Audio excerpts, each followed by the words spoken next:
Right?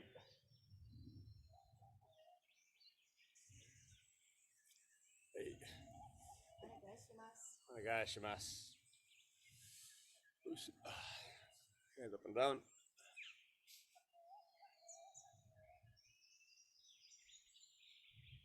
And head side to side. And ear to shoulders.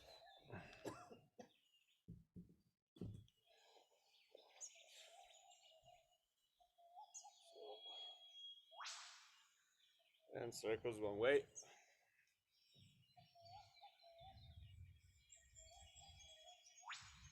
Circles the other way.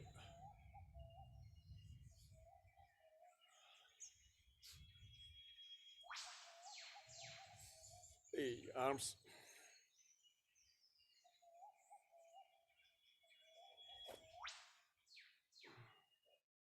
And back.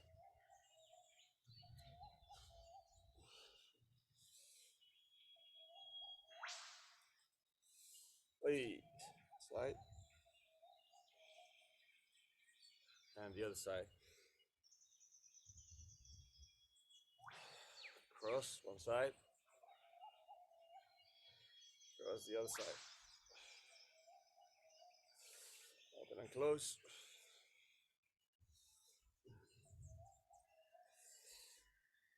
Hey, Sabaki.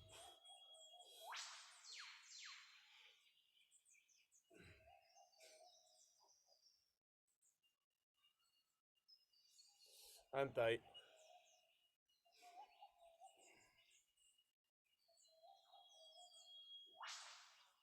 Yoho.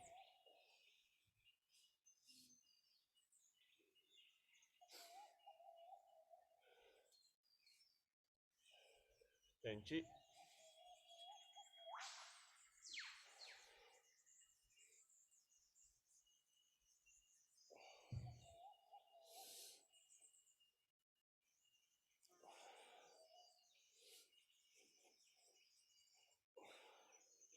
Yoko.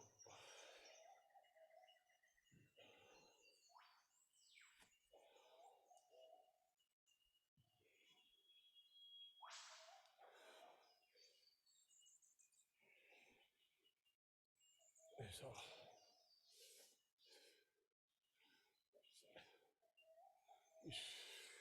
And Ibuki. Kyu. Go.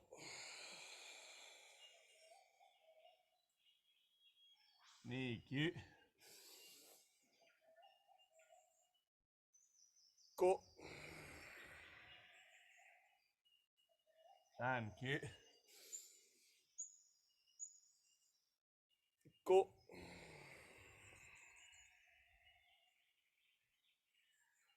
Uy.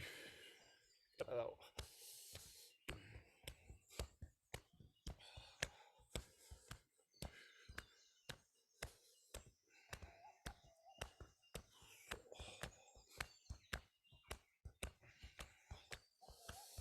Uy. Side.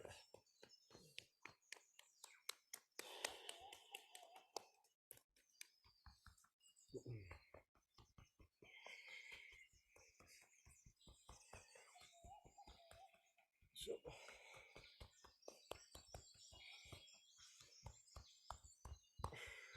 And the other side.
Hey, it's up and forward. Down.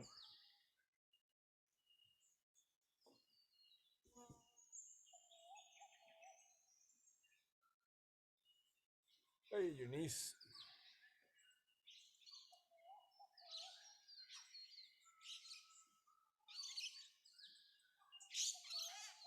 Circles one way.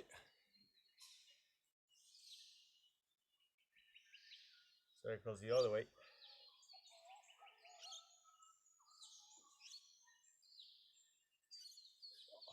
Down. Up. Down. Up. Down. Up. Opening your toes.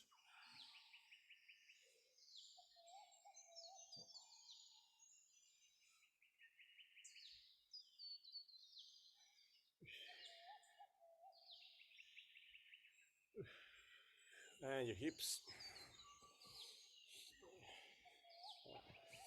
See. Go.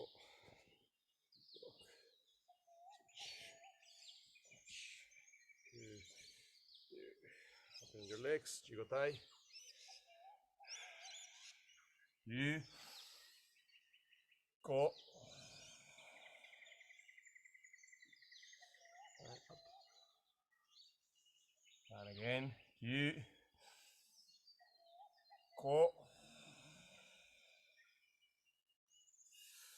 Up. And one more time. You. Go.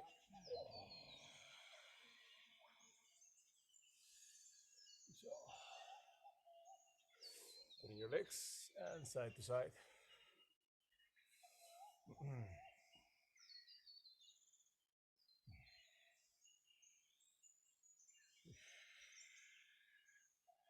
And lower one side.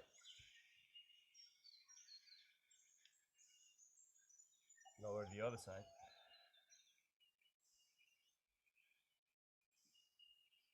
One side, toes up.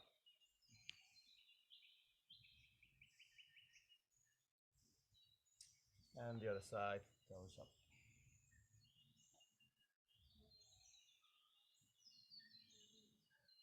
One direction, side. Careful with your hand. Yeah, you can put it forward. And the other direction.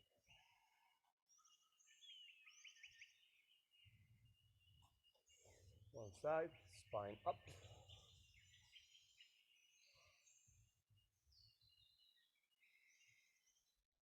And the other side, spine up.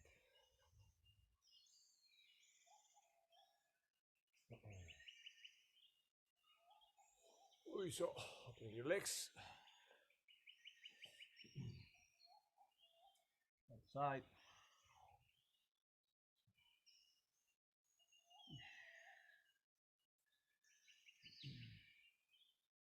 Up and side.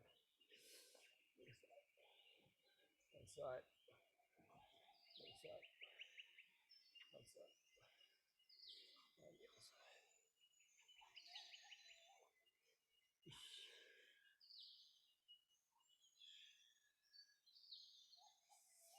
Hey, all right. So in this month we started the year trying to focus um, on the three main, not three main, but some of the three basic techniques of Ikkyo, Irimi and Shihonage.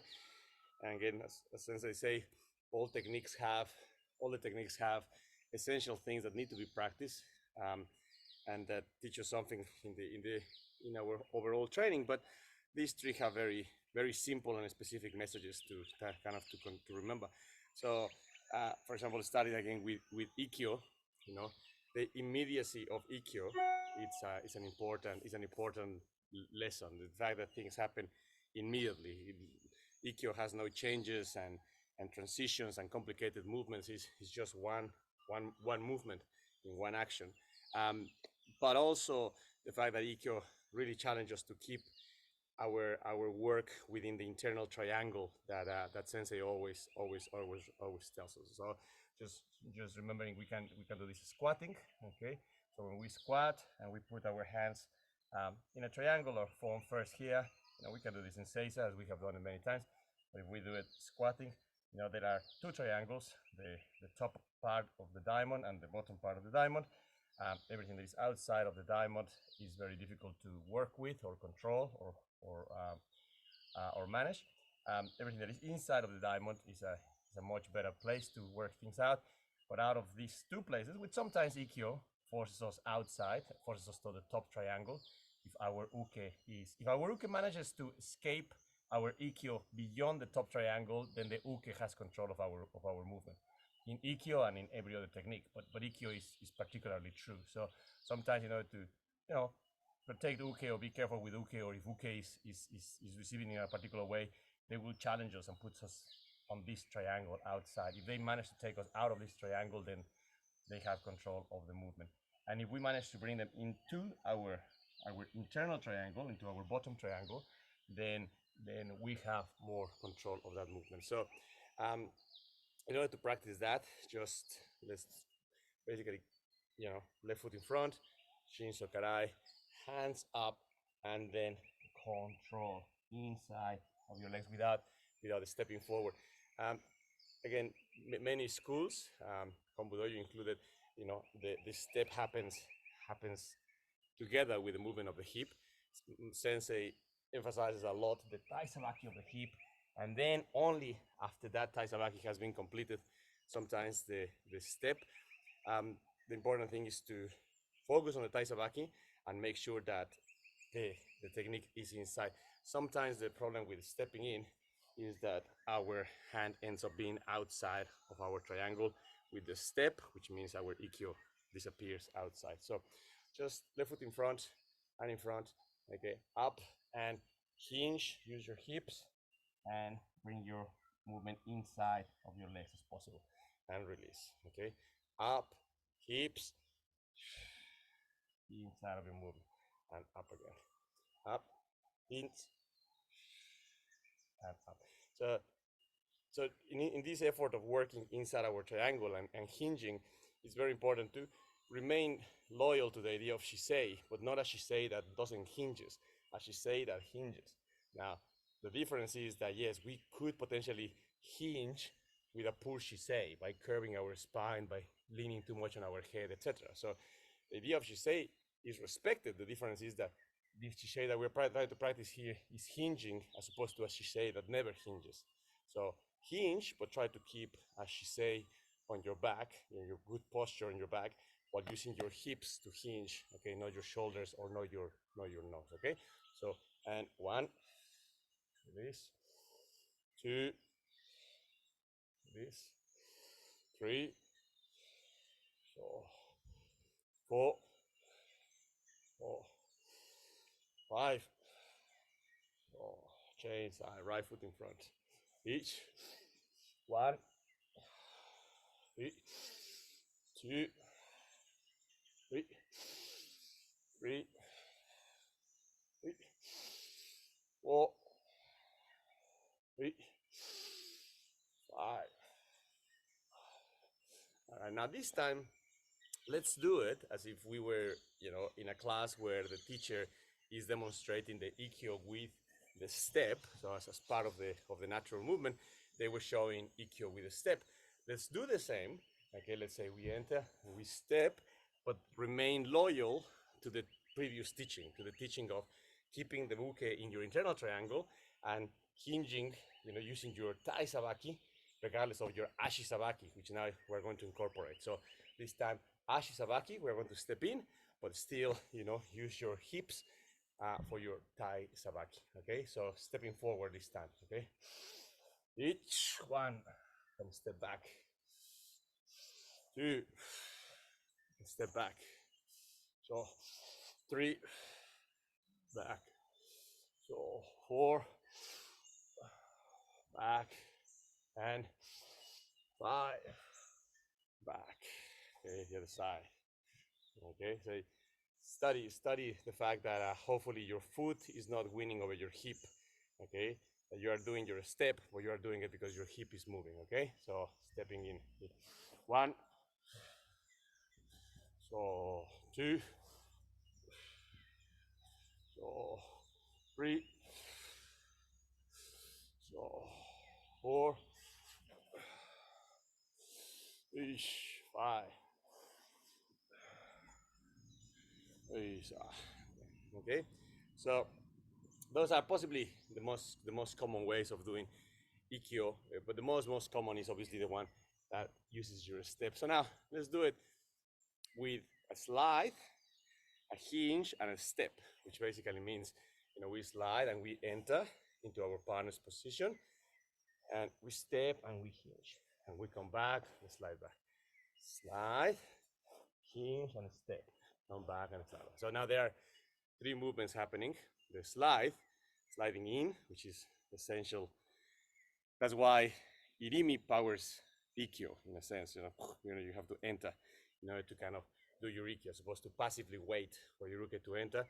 You slide in to meet the movement, to meet Ikkyo, and this time step and hinge to make that triple movement. As I say, with Sensei, most of the time we just here and emphasize the Taisabaki, and only after the Taisabaki, the step. But this morning, let us play with doing the Taisabaki and the step at the same time. Okay, so slide in and step back, slide back, and 2, cut, and step, slide back, 3, so step back, slide back, 4, so slide back, step back, 5, so slide back, step back. The other side, 1, so 2, 3, 4, 5.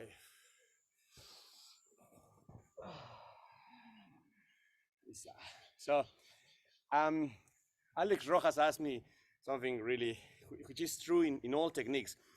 In one hand, your hands are coming towards your center of gravity. Like in all techniques, Irimi nage, Kotegaeshi, Shihonage, Ikkyo, all the hands are perpetually making some form of shape. The Ude Sabaki takes some form of shape, but is returning towards our center of gravity, which is essential.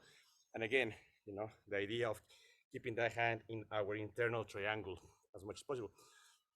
So our hands go inside, which means the in this case Ikkyo, the arm of Uke is coming inside, but our energy is extending towards the body of Uke, which means their head is most likely going down towards the ground, as Sensei instructs. So while our hands are coming inside, they say this is the wrist of my pana, this is the elbow of my pana, the shoulder is there, the head is there.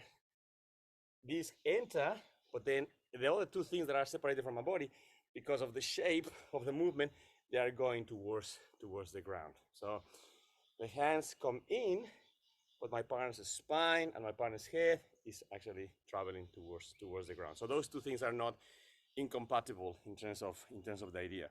Okay, it's not that I'm bringing my partner's spine and head towards my center, and it is not that I am pushing my hands towards the floor. Is that I'm bringing my hands towards my center, and the spine and head of my partner are going towards the floor. That's the idea of that movement. Okay, so internal triangle, and immediacy of that action. Okay, let's do it one more time. Okay, so this time let's go back again to the movement. Slide in. Okay, sometimes Sensei Irena. Sometimes Sensei, when he meets Shomenuchi, for example, he meets, immediately, and he meets really big. He meets with a very big, solid base. He doesn't meet here again with a equal base and a little bit shy on distance. When he meets Shomenuchi, he meets really deep with a really big base, and from that base he then shoots his movement. So it's very important that we don't meet, especially Shomenuchi, for example, like shallow. This is very shallow. I'm a little bit inside of her, but I'm still basically still in front of her, not parallel to her. So the first thing is very important that we meet very deep, as deep as possible. So at a point where, hopefully from the screen, you cannot see Irene because I'm in front of her, as opposed to any other position where you can still see her because I'm not in front of her. So first of all, we have to meet deep. But second, we have to meet deep with a good structure. So, you know, as opposed to meeting deep with a poor structure. Okay, so it's not a jigotai structure or an equal triangle structure. It is a structure with your back foot extended and then entering for Ikkyo. Okay, so enter deep and enter with a good structure. Okay, so let's practice that part, please. So slide in, enter deep with good structure, and Dai Sabaki, and now Ashi Sabaki. The other side, enter deep with a good structure, Dai Sabaki, and Ashi Sabaki. So deep, good structure, Dai Sabaki, Ashi Sabaki. So, deep, good structure, Dai Sabaki, Ashi Sabaki. So deep, yeah, good structure. Important to have good structure. Dai Sabaki, Ashi Sabaki. Again, Erika, make sure that your entry it starts that position. Very careful to again. So we always say the difference between this position and this position. It's super important to understand the difference of those two things. Let's just do that exercise a little bit together so we understand the difference. So this is one position. We open to one direction. This is another position.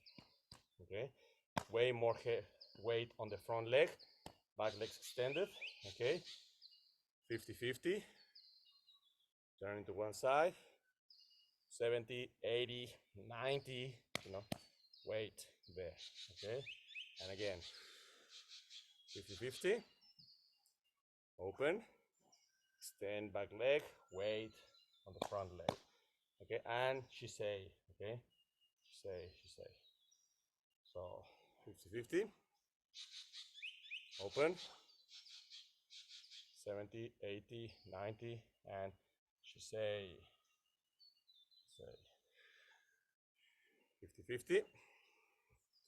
Open. Weight on the front leg. 70, 80, 90, whatever. Shisei. Oh, open one more time. 50-50. Change. Weight forward. So, okay. So when we enter in this first movement, it's definitely with the weight forward. It is not 50-50. Okay. So it's important to meet in that. A couple more times, please. Slide in. Enter. Dai Sabaki. And slide in. Strong front leg. Dai Sabaki. And step. Okay. So that's Ikkyo. Once again, it's not a whole bunch of things. As we know, these techniques never really stop in terms of how much we can study and extract from them and study and things like that. But one quick thing that Ikkyo really relies on is on cutting with keeping our prana in our internal triangle. It's such a simple technique that demands many things, but demands that one in particular. Demands to cut inside and down. So in the internal triangle, not outside. Okay. So Irimi nage, Irimi what? So Irimi nage, by very structure, is going to demand something that is important in all techniques, but this one is very obvious, which is control of the spine. Okay. So we're going to enter without collision or reducing as much collision as possible. Pivot, control the spine with your arm. So sensei makes that very clear by putting his forearm into your partner's spine and then moving your partner's spine and finishing the technique. So at the moment, the exercise that we're going to practice, Ilka, it's basically enter, shaman, Irimi, pivot, and control your partner's spine here. Raising up, and then we're going to enter. So at the moment, with the size, as you can see, enter behind my partner, control my partner's spine, okay, raising up, and continue with Irimi. But just to make the effort on remembering to control the spine with your forearm, okay? So entering, reach, pivot, down, arm, forearm on your partner's spine, raising up, pivot again, and okay, side, stepping in, pivot, down, forearm on your partner's spine, raising up, pivot back again, and stepping in. So the other side, stepping in, pivot, down, your forearm on your partner's spine, raising up, and okay. Just as a little tip or something, you know, when we enter and we control my partner's spine here with my forearm, boom, my forearm is on my partner's spine, and then obviously the other hand is going to come to my partner's face. Because this is on the spine and this is on the head, basically these two hands now are in the same direction. They are harmoniously working together. They have Aiki. So they have one on the spine, the other one on the head, and they basically is just one single line. If you had a jaw, you could put the jaw down with the other one up. It would become one single line, and then going down. So very important to remember that the hands have to harmonize. One controls the spine, the other one controls the head, and now they have become effectively one line. They have become one line of action that is going to continue moving. Okay, so spine and head controlling, harmonizing in the line of those two. Okay, so stepping in, pivot, down, control with the spine. Make sure your other hand controls the head, becomes one line, and stepping in. The other side, step in, down, control the spine, head, spine, one line, control that. The other side, stepping in, down, spine, head, spine, up. Okay. The other side, step, down, spine, head, spine. Okay, so now the question is, let's have a look, Alex and Irena. How do we move our partner's spine? What is the essential thing to do in order to move our partner's spine? In any technique. In any technique, what is an essential requirement for us as nages to move our partner's spine? Alex first. We control and we move our spine. Yes, good. There you go. That's good. So in order to move our partner's, thanks, Alex. So in order to move our partner's spine, we need to move our spine. Okay, so that's sometimes the part that it is, you know, different people will have different opinion about that. What does that actually mean? But the harmony is the harmony of our spines, my spine and my partner's spine being moved together. The difference is that one spine is leading the other spine, and that takes a whole bunch of shapes and forms. That there is kaishiwaza opportunities if my other partner is moving their spine better. But yes, so the idea is enter here. My partner goes down, my hips, my spine go down. I'll move my own spine in order to move theirs, and then back again. So there are three things now that they are being played with. One is the forearm in my partner's spine. The second one is the hand on my partner's head, which becomes one line. And the third one is the harmony of my spine and my partner's spine, okay, in order to then proceed with the technique. So that again, I say that's what the things are a little bit different. People have different opinions because Maron Sensei definitely does not hold back in moving his own spine in order to move your partner's spine. Other people are much more of the idea of a straight shisei where their spine doesn't move and somehow the technique compels the other person to move their spine. Whatever. But the important thing for us is the harmony of moving our spine in harmony with the other person's spine. Okay, so Irimi Nage. So enter each, pivot, knee down, spine, hips down. One, and to the side. Enter, pivot, down, spine, up, and to the side. Enter, pivot, spine, control with the forearm, raising up, and one more time, enter, down, control spine, raising up, and enter. So Irimi Nage. So okay, so Irimi was a Irimi Nage. There are two things that are fundamental for Irimi Nage, which are very important for Aikido understanding. One of them is the idea of entering into the movement. One thing that we try to avoid is to wait for the movement to come with us. Physically or intentionally, we have to enter into a movement. So that's even movements that require absorption are physically kind of moving back, for example, require an irimi in intention, right? So that's a little bit more complicated because in the beginning, if I step forward, my mind steps forward. Okay, if I step back, my mind steps back, and that's a dangerous thing. That's why walking backwards in an event, the walking backwards is not the problem. It is that the mind is going backwards, and that's what it starts to become dangerous. So the body and the mind know how to work together, but in basic terms, if my body moves forward, my mind goes forward. My body moves forward, my mind goes forward. But then, what do I do when my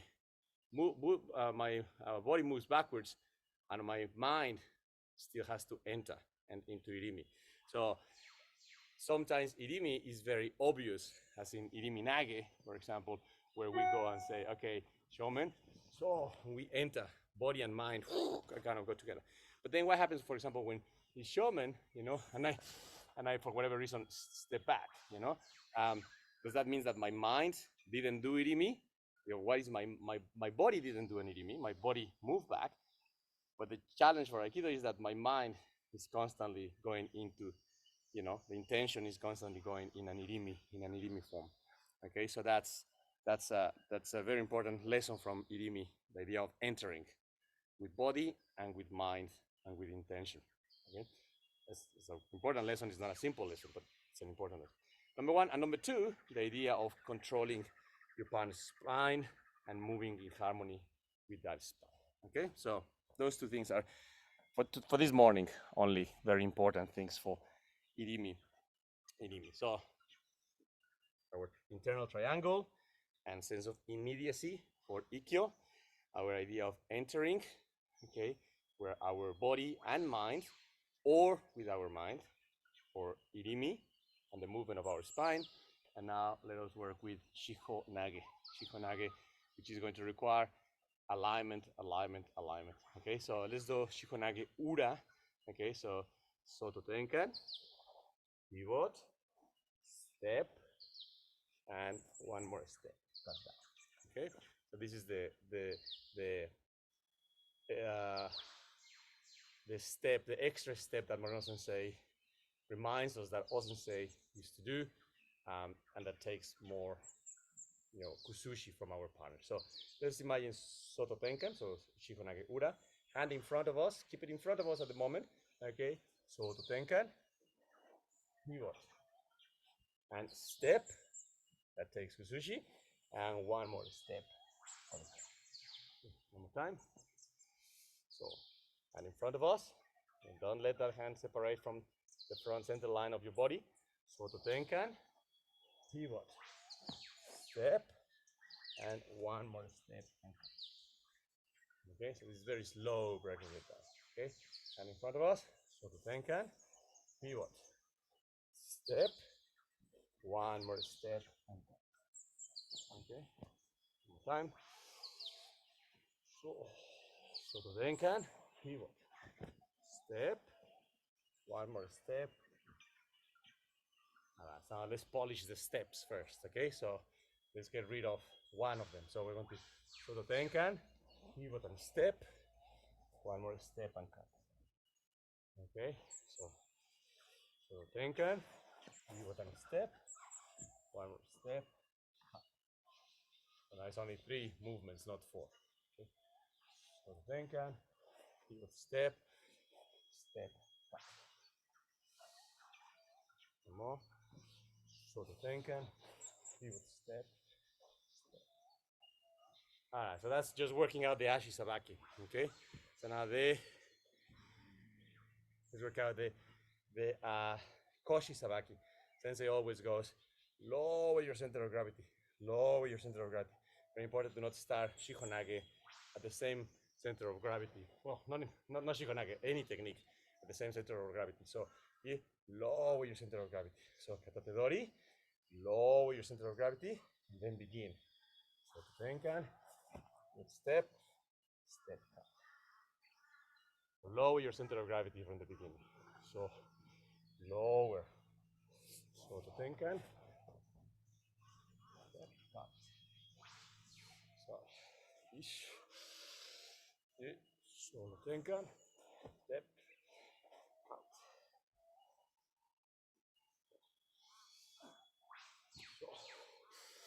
So Tenkan, step.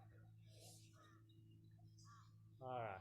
So that's kind of the easy part. That's the easy part is that it's very mechanical. It's the steps that we have to remember just because they keep repeating over and over. The difficult part is the alignment part. And it is difficult because it requires 2 things that are difficult to balance. Alignment with extension. Those 2 things are difficult. Alignment means, holding your head, hand on your head, and only getting attached there, and making sure that this hand and this elbow never separate from the center line. So 1, 2, 3. Okay, so that's just pure alignment. Alignment, hand on my head, elbow on my center line, Soto Tenkan, pivot and step, and down. Okay, which once again means if this is not separating from my head, and this is in front of my elbow, my cut is going to require a hinge. It's going to require my hips. It's not going to require my shoulders. It's going to require my hips. So this is pure alignment, no extension. So attach the head in front of your center line. Soto Tenkan, pivot and step, step and cut. Okay, one side, head, elbow, Soto Tenkan, pivot and step, step back. So that's pure alignment, which if Shihonage just demanded that, it would be not too bad. Although alignment will always be challenged by a multiple series of factors. Something is going to perpetually be asking us to lose our alignment altogether. So to keep ourselves aligned is a never-ending challenge because things want to tear us apart from that alignment. That's the nature of practice. Okay, so but Shihonage has the extra challenge that alignment has to occur far from us because we have to extend the person's arm. So that is going to make it even much more difficult because I can have an alignment here, when I feel it touching my head, this close, it's something that I can conceptualize. But the further away this point that I'm supposed to be aligned to goes, the more difficult the alignment is, because now there is more chance of me moving something and leaving something behind. So now this becomes more difficult. So this time we're going to start here. We're going to extend as far as you can, extend as far as you can. And now, this is just a matter of discipline. And you continue with that, okay, sensation. This is just pure extension, okay. Relatively Shihonage balances both those two things, but at the moment, just pure extension. Extension, extension, extension. Okay. Out as far as you can. Move, move, move. Extension as far as you can. Turn, turn. Out. So pure extension now. I'm trying to maintain that alignment. Pure extension. Now the beauty of Shihonage is that Shihonage has both, isn't it? Has a moment of extension. Well, alignment never disappears. Has a moment of extension and then has a moment of contraction again, which is a good one. Okay. So, in this case, we start extend. This is super important. We extend, and then we roll. We roll back the arm into position. Okay. So, but at the beginning, we have to extend, and roll the arm back into position. Right. So, at the beginning, extend, roll the arm back into position. Okay. So, extend, keep alignment. Extend, keep alignment. Roll the arm back into position. So those things make Shihonage challenging. Their need of extension while continuing being aligned. But those two things are essential for all our techniques. Yeah. All techniques will require alignment, and all techniques will test our capacity to extend in certain moments and then contract again into our center, to our position in other moments. So that's again something that Shihonage is particularly good at challenging us to do. All right, let's finish up. Kokyu Ho. So, Kyu, Go. Kyu, Go.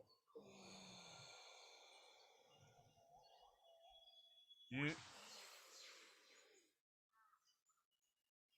Go. Kyu, Go. Kyu,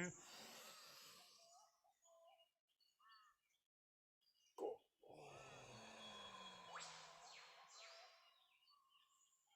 There you go, last one. Kyu, Go.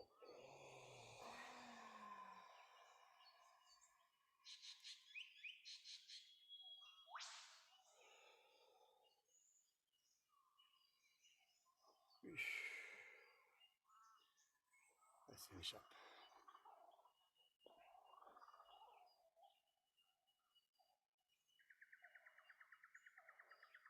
Right?